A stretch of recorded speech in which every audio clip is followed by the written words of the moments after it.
Hello and welcome to today's episode of Her Version. This podcast is dedicated to sharing stories of struggle and triumph, a platform that allows individuals to tell their truth in order to inspire and uplift others.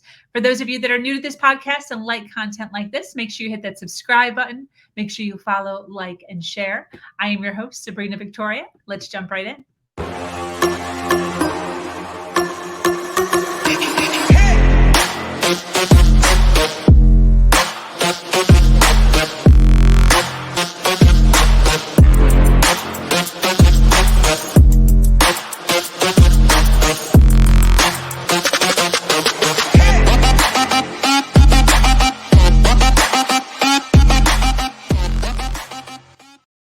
Hello, and thank you for joining us today for this episode of Her Version. The Her Version platform is built on storytelling and the understanding that many times our greatest learning experiences come from listening to other people's stories. Today, I am speaking with an amazing woman named Jennifer Ramirez. Jennifer is an entrepreneur, author, speaker, and coach. She is the founder of And Rise, a nonprofit organization that empowers women to be the ultimate versions of themselves, no matter what adversities they face, and offers women in her community free counseling, free support groups, coaching, women's empowerment events, safe spaces to heal, and so much more. Jennifer is here to share a story of what abuse, sexual coercion, and ultimately finding her freedom and her voice looks like. Like so many, she was naive to what a toxic relationship was. I am excited to have her break some of these concepts down for females that are enduring relationships like this right now. Welcome, Jennifer. Thank you so much. Thank you for having me. Yes. Thank you for hanging out with me. I appreciate it. I want to talk about challenges. I want to have you tell us a story about one of the biggest challenges you've gone through. And then what did you learn from that challenge? Yeah. So I thought about this question a lot and I couldn't think because there's so many that I've been through. But I will say the first one that came to my mind is being a single mom, having to do it alone, having to, be a single mom alone financially, physically, mentally, emotionally was probably the hardest thing I've ever had to do in my life. Um, and the bigger challenges that I became because of all my trauma and all the things that I had went through, I became hyper independent, which is actually a trauma response. So I just thought I had to do it all on my own, and I'm going to show everybody that I could do it, and I'm going to show them, and they're going to see me do this. And guess what? Nobody even noticed. Nobody even cared. Nobody even asked. So all I did was a huge disservice to myself and my kid because I was struggling. I was running on E. I was just nonstop doing everything by myself, and I never stopped to ask anyone for help. And I also just assumed or wanted people to just know what I was going through and wanted them to know that I was struggling, but I never told them. So how are they supposed to help and know when you're not expressing it or showing it in any type of way? And the biggest challenge was never asking for help. I was too proud to ask for help. And I know that I'm not the only one. I know a lot of women struggle with asking for help. Exactly. And it's such a huge disservice to you and to your kids and to everyone around you, because how can you possibly serve other people on an empty cup or when you're running on E? And it took me years. I probably just figured this out about 5 years ago, that was like such a huge disservice to myself, and that now I need to be better about asking for help. And I'm much better today than I was back then, for sure. I've never thought of it that way, how you worded it, as far as like, I related to everything you said. But the way that you worded that with nobody even noticed or asked, Mm-hmm. that's I so expected them true. to. Yeah. Yes. So it's like you can't even necessarily even talk or brag about it unless you're like on a podcast like this where you can actually say it. Right. Because in Right. everyday life, no one's just going around talking about their single momhood Right. and how hard it was. That's not like even a conversation. So Yeah. wow, what great insight. Yeah. Yeah. That was definitely a huge, and there's a lot of single parents. I know it's not just single moms, but just single parents. And I think they all get stuck in that you don't ask for help because you don't want to bother anyone or step on Yeah. anyone's toes or be an inconvenience. And unfortunately, that's what we're taught as women. Don't be an inconvenience. You help everyone else. Don't ask for help. And we get into this mindset that we have to do everything ourselves. And it's not true. And you've heard the saying of it takes a village to help raise kids. So like that means it's okay to ask people and say, hey, I'm really struggling. If I would have just went to my family and said, man, I'm really struggling. I don't have money for groceries this week. Can somebody give me like 20, $40? I guarantee you they would have given it to me. Or, hey, I'm really struggling. I cannot find a babysitter. Can somebody help me? I know they would have helped, but I was too proud to ask. So Yes. all I did was just make my life so much harder than it really had to Yes. be. Yeah. How old were you when you got pregnant? I was 20 when I got pregnant, 21 when I had my daughter. Oh my Yeah. God, it's the same story. Yeah. That's so crazy. Why did you decide not like why were you so proud with your immediate family?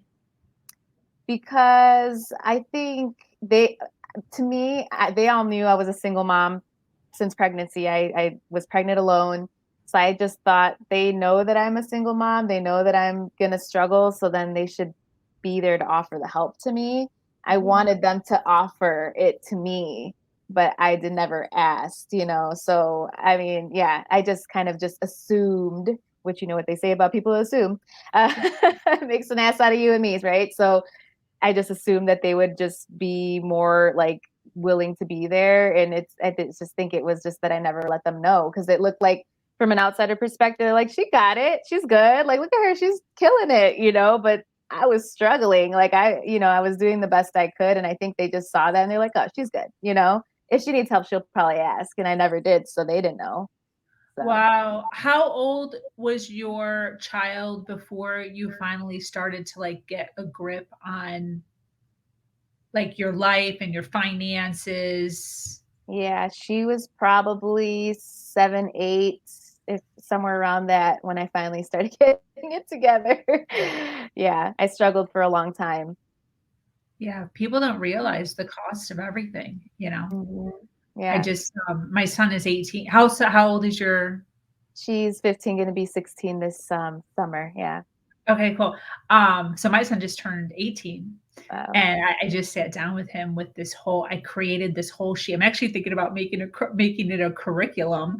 But I sat down with this whole sheet of like your life single, how much it costs, Hmm. your life living with mom, how much it would cost, like, one on your own, one with mom, and then Right. one with a baby, and how much Hmm. it would cost. And I actually sat with him and made him go onto the internet and do the pricing of Awesome. everything on his own. It's a good Diaper, lesson.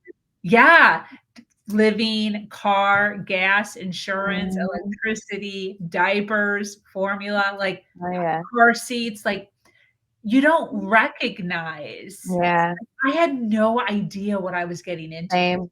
Like I Same. didn't get pregnant on purpose, Right. but I had no idea the It cost was of really it. hard. Yeah, it was really, especially when you're living on your own and then on top of that you have to buy, and plus my daughter was born in 2006 and then we hit the 2008 recession with gas was so expensive back then too, and cost of living is obviously much more now, but yeah, it was just really hard on my pockets. And because of the recession, I was getting furloughed from work. So those days that I would get furloughed would hurt my pockets so bad because Wow. even though it was only like 3 or 4 days, but those 3 or 4 days were like our livelihood, like that was a couple $100s that I could have used. And yeah, it was really, really hard time. So I'm very, very blessed and happy for where I'm at now in life because I've come such a long way. Like it's just, yeah, I couldn't tell you the struggle. It was really, really tough. When do you have any triggers or anything with Anne Rise and the people that you're talking to, or even where our expenses now? Do you think about that ever? Like, holy shit, I can't even imagine. Or not? So I guess what do you mean?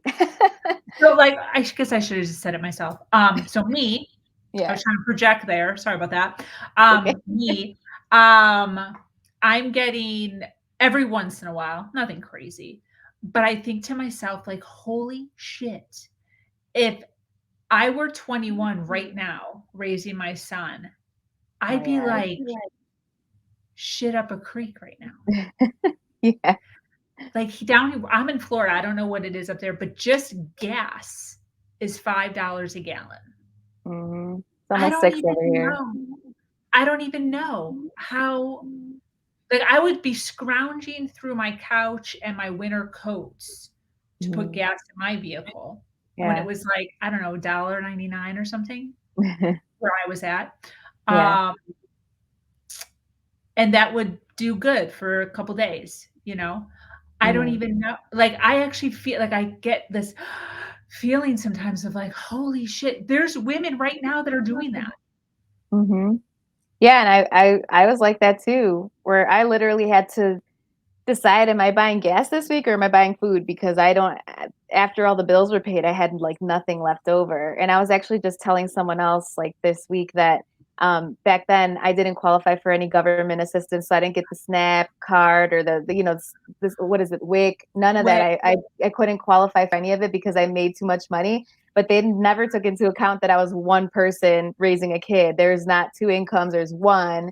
And so it was even a bigger struggle because I didn't qualify for any type of government assistance. And I struggled like literally paycheck to paycheck.